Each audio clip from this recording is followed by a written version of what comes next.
So now we have a problem statement, exercise 2.11. A 600 picofarad capacitor is charged by 200 volt supply. It is disconnected. So the diagram of this line is shown over here. C is 600 picofarad. It is disconnected from the supply. Once it is fully charged, then it is disconnected from the supply and connected to uncharged capacitor, which capacitance is 600 picofarad. How much electrostatic charge, how much electrostatic energy is lost in this process? So this is the problem, and step by step we will solve this question. Okay, fine. So we have been given capacitance and voltage. So we can calculate the amount of energy stored by the system, which is half CV square.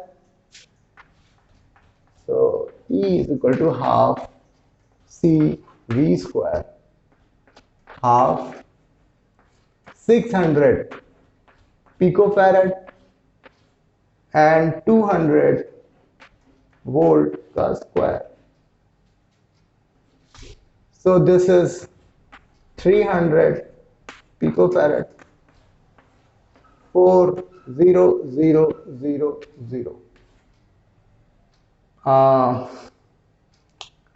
V square. Okay, all right. So 3 into 4, 1 2 3 4 5 6, 10 to the power 6 and 10 to the power minus 12 joule. कितना आ रहा है? 12 into 10 to the power minus 6 joule.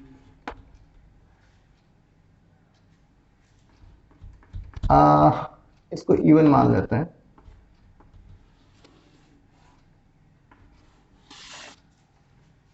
अभी हमने इस battery से इसको charge किया और this much energy we have stored in the system.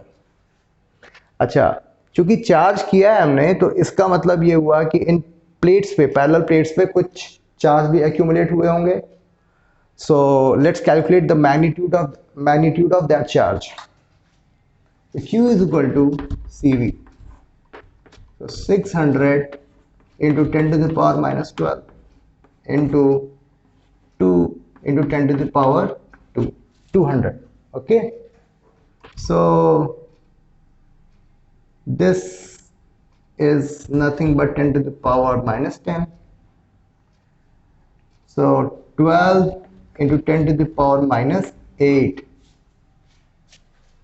This is 12 into 10 to the power minus 8 coulomb.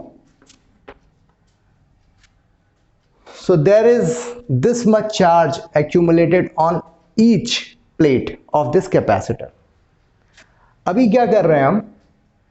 इस सोर्स को डिस्कनेक्ट करके एक दूसरे कैपेसिटर जिसकी कैपेसिटेंस 600 पिकोफैराड ही है, इसके साथ हम सीरीज में कनेक्ट कर दे रहे हैं.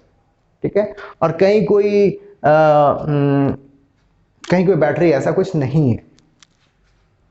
फिर देखते हैं कि क्या होता है और एनर्जी इस सिस्टम में, सेकेंड सिस्टम में कितनी स्टोर रहती है, और अगर कुछ गैप होता है then what is the gap, what is the magnitude of that gap and what is the significance of that gap.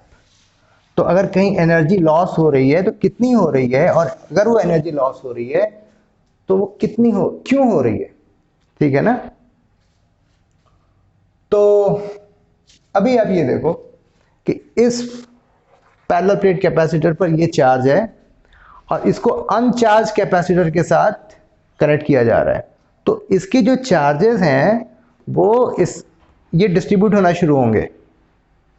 तो इसमें से चार्ज का डिके होना शुरू होगा और यहां पर चार्ज का एक्यूमुलेशन होना शुरू होगा. ठीक है. ये कब तक ही चार्ज का एक्यूमुलेशन यहां पर होगा और कब तक यहां पर चार्ज का डिके होगा, जब तक कि दोनों के चार्जेस सेम नहीं हो जाते, ठीक है। तो इसका मतलब फाइनली जो इस कैपेसिटर पर चार्ज होगा वो 6 इंटू 10⁻⁻8 कूलॉम रह जाएगा और यहां पर भी 6 इंटू 10⁻⁸ कूलॉम रह जाएगा। टोटल चार्ज हमारा कितना था, 12 इंटू 10⁻⁸ कूलॉम। अभी भी टोटल चार्ज जो है वो 12 इंटू 10⁻⁸ कूलॉम ही है, ठीक है। अब इस पार्ट में कितनी एनर्जी स्टोर्ड है और इस पार्ट में कितनी एनर्जी स्टोर्ड है वो हम कैलकुलेट करके दोनों को अलजेब्राइक समेशन कर लेंगे और फिर जो वैल्यू आएगी उसको E1 के साथ कंपेयर करेंगे। तो this is the whole idea. तो E2 half Q² C plus half Q² C। अब आप ये देखो यहां पर चार्ज सेम है, कैपेसिटेंस भी सेम है, तो ये दो टर्म्स हम इजीली लिख सकते हैं, कहीं कोई प्रॉब्लम नहीं है। तो इसको हम सम करेंगे तो क्या आएगा, Q² वेरी गुड, 6 इंटू 10⁻⁸ का होल स्क्वायर। C हमारा क्या है, 600 पिको फैरड, 6 इंटू 10⁻10 हो गया, 6 इंटू 6 10⁻16, 6 इंटू 10⁻10 ये गया, दिस गेट्स कैंसल्ड। तो आंसर क्या आया, 6 इंटू 10⁻6। ये हमारा E2 है, जूल। तो पहले इस सिस्टम की एनर्जी ज्यादा थी और फिर उसके बाद जो सेकंड सिस्टम जो हमने बनाया, ठीक है, उसकी एनर्जी जो है it has fallen down. How much, delta E comes out to be E1 minus E2 which is nothing but 10⁻6, 6 into 10⁻6 joule. यानी कि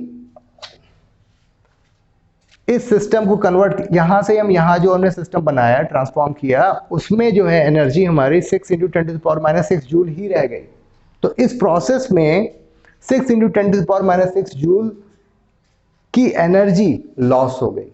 कहां पे गई, इन्वायरमेंट में गई। किस फॉर्म में गई, हीट के फॉर्म में डिसिपेट हो गई, ठीक है। ऐसा क्यों होता है, जब ये चार्ज इस कैपेसिटर से दूसरे कैपेसिटर पे ट्रांसफर हो रहा था तो उस प्रोसेस में हीट जनरेट होती है और जिसके चलते जो है सिस्टम की एनर्जी का लॉस होता है, ठीक है। So this was all about this problem statement. I hope ये कंसेप्चुअल प्रॉब्लम थी और ये आपको समझ में आया होगा, ठीक है। Thank you very much.